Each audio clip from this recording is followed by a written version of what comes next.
So it's flat. See that? The needle's flat on this side, on the leading edge.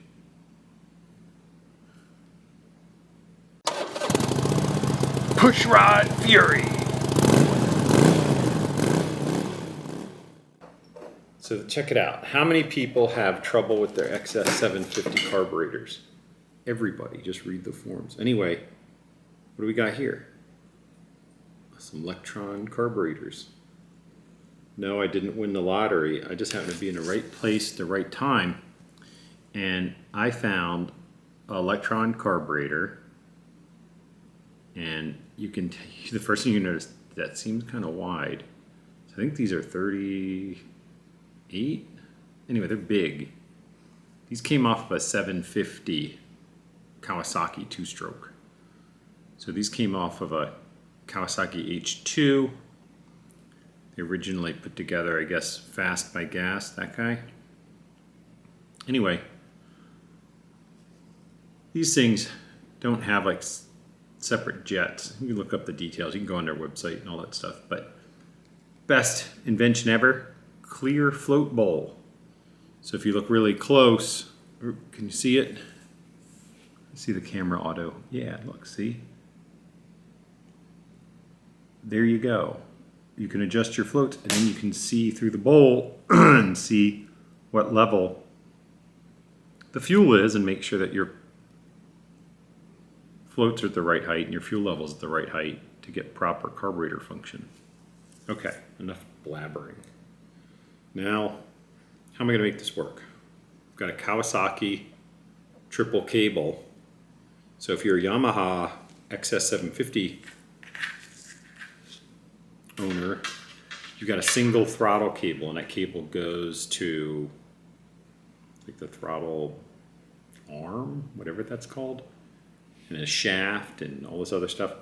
Anyway, Kawasaki does it different. They have 1 into 3 cables,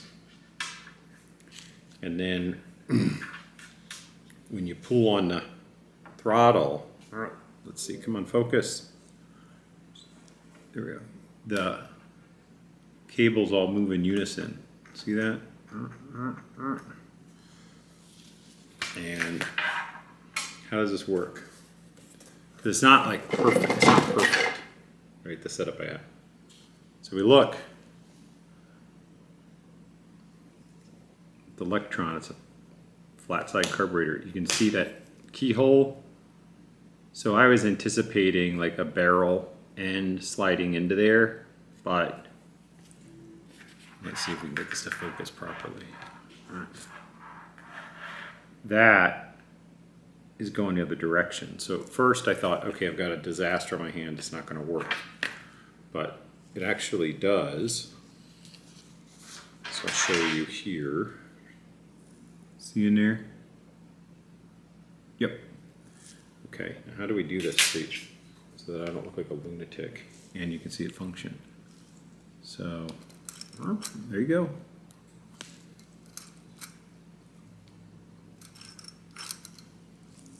So it all works. The cable just sits in there vertically.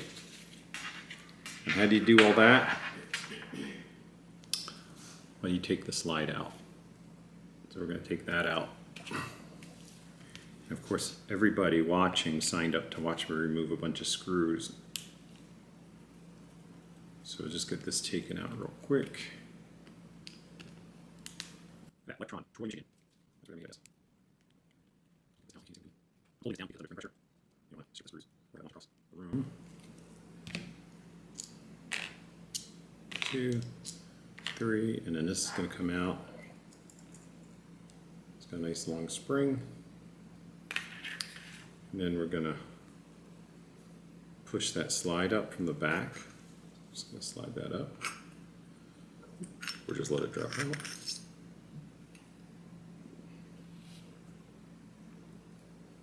And it just kind of, I don't know, I have to put my hand behind it so the camera can focus.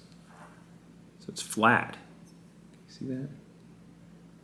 The needle's flat on this side, on the leading edge. Anyway, So the way this goes together is we'll just do one of these live here. So I've got the cable like that, and we're going to put the cable through like so.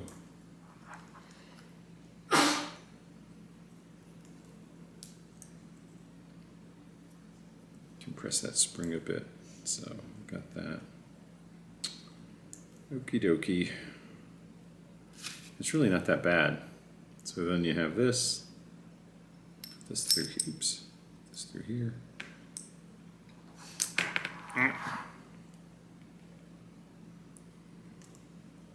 Of course, it was much easier to do not being on camera. And let that in, like that. So that's all set. I'm just going to keep my finger on this. Oops.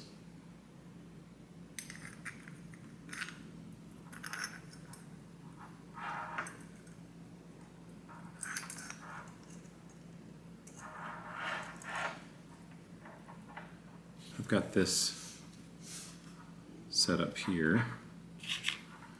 I'll put a couple of screws in. What a pain.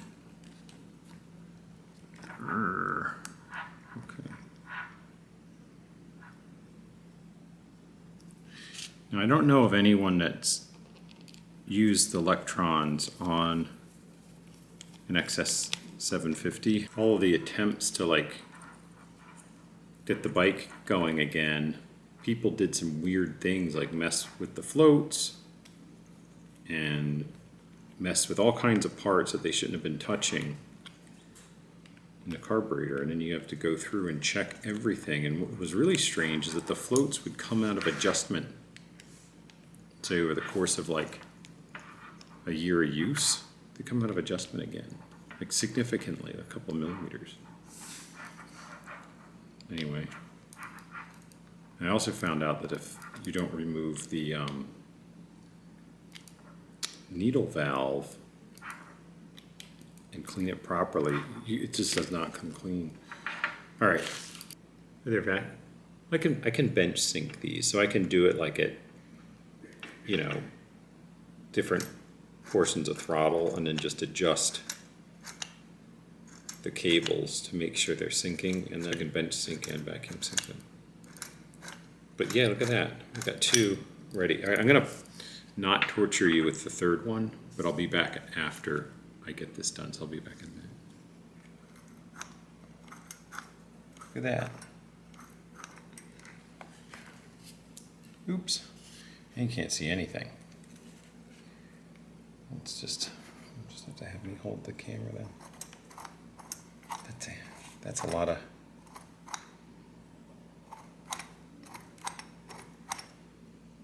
Anyway, so those are the fast by gas Lectron Carbs.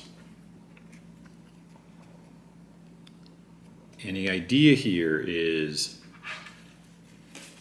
to put these on the 78 XS750 Special. So I'll need to get some adapter boots for the intake because the stock carburetors are narrower by 2 millimeters, I believe.